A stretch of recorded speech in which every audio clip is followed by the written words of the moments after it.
وقت فرصت ہے کہاں، کام ابھی باقی ہے، نور توحید کا اتمام ابھی باقی ہے۔ میں چونکہ یہاں اسی تعبیر کو اختیار کر رہا ہوں، اس کے اعتبار سے ایک سوال پیدا ہوتا ہے، کیا نور توحید کسی بھی اعتبار سے نامکمل تھا، ناقص تھا، جس کے اتمام اور تکمیل کی ضرورت تھی؟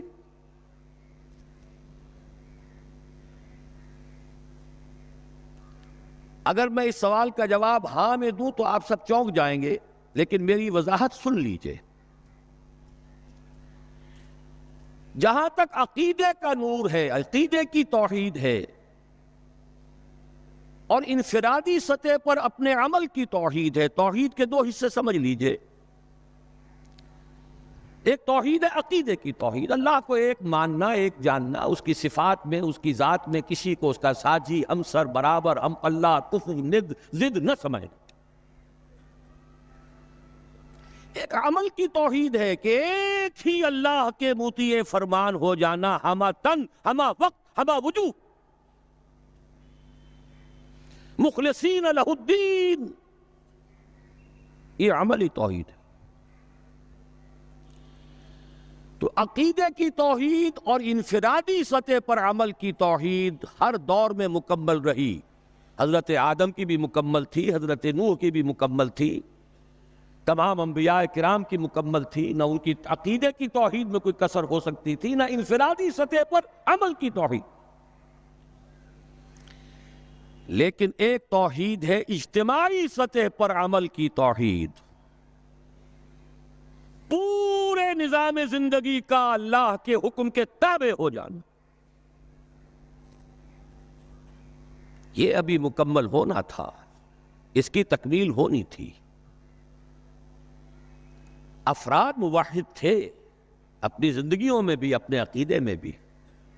نظام جیسا آج آپ غور کیجئے، بڑے بڑے فن خواہ موحد موجود ہیں ہمارے ہاں، فن خواہ سمجھتے ہیں اپنے آپ کو کہ معلوم ہوتا ہے شرک ہمارے قریب بھی نہیں آ سکتا۔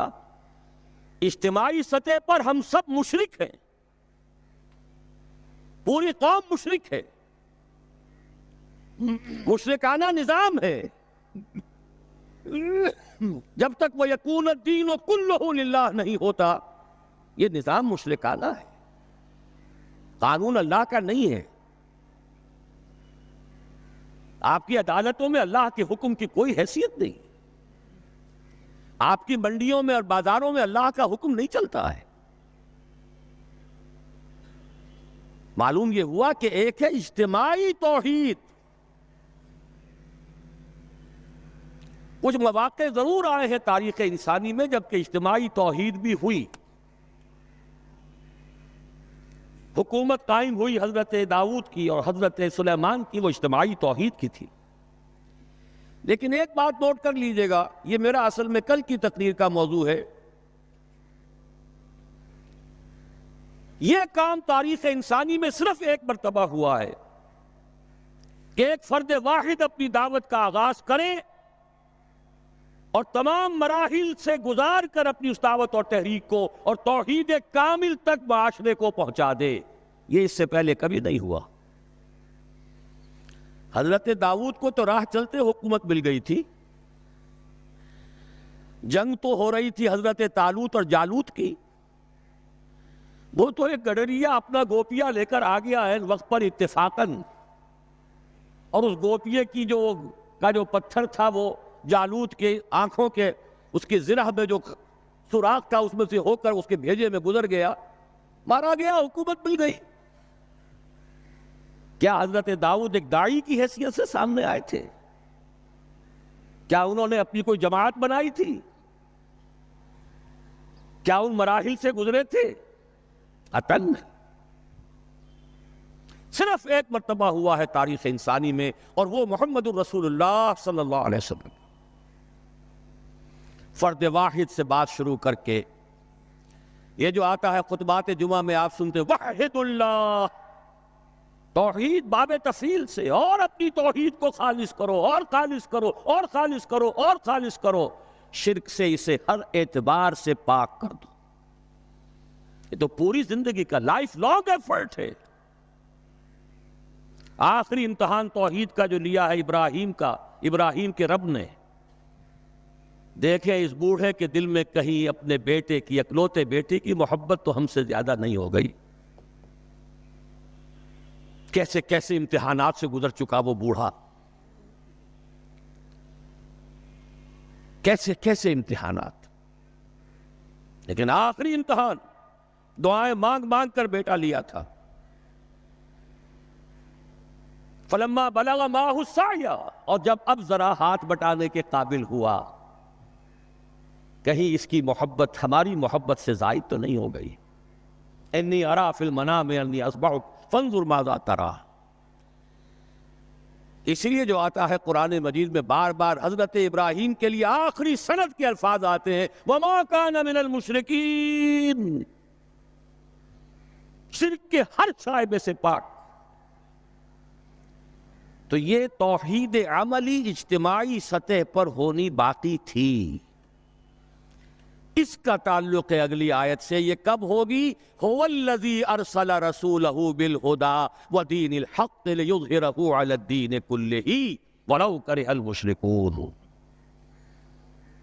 اللہ نے اپنے ان آخری رسول کو محمد صلی اللہ علیہ وسلم کو تو بھیجا ہی ہے الہدی، وہ دین حق اور الہدی اور دین حق دے کر، تاکہ غالب کریں. جب تک دین غالب نہیں توحید ناقص ہے. عقیدے کی توحید ہو سکتا ہے کہ ہو، انفرادی سطح پر بھی ہو سکتا ہے، ایک آدمی جہاں جہاں بھی اللہ کا حکم مان سکتا ہو مان رہا ہو، لیکن آخر وہ کسی قوم کا فرد ہے، کسی ریاست کا شہری ہے، کسی خاندان کا فرد ہے، چہار طرف سے جکڑا ہوا ہے رشتوں میں اور تعلقات میں. اس کی زندگی کے کتنے گوشے ہیں کہ جن کو ابھی وہ مشرکانہ نظام اپنی گرفت میں لیے ہوئے. یہ در حقیقت اسی وقت ہوگا جب کہ اللہ کا دین غالب ہو جائے. هو الذی ارسل رسولہ بالہدی ودین الحق لیظہرہ علی الدین کلہ ولو کرہ المشرکون. مشرک تو کبھی پسند نہیں کریں گے. یاد رہا شرک کو سمجھ لیجئے، یہ شرک صرف عقیدے کا نہیں. آج کا سب سے بڑا شرک کیا ہے؟ اللہ کا اللہ کو دو، ریاست کا ریاست کو دو. یہ سیکولر نظام ہے، یہاں پر جو ہے حاکمیت عوام چلے گی. جاؤ مسجدوں میں اللہ کا حکم نافذ کر لو.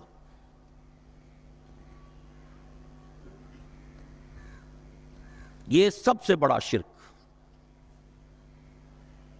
کبھی گوارا نہیں کریں گے. وہ توحید ہو جائے، اللہ ہی کا حکم چلے، سب پر یکساں جاری ہو جائے، سب یکساں اللہ کے حکم کے تابع ہو جائیں.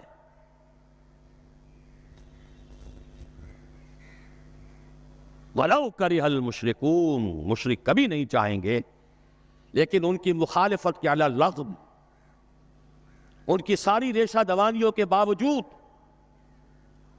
ان کی تمام سازشوں کے باوجود اللہ کا دین غالب ہو کر رہے.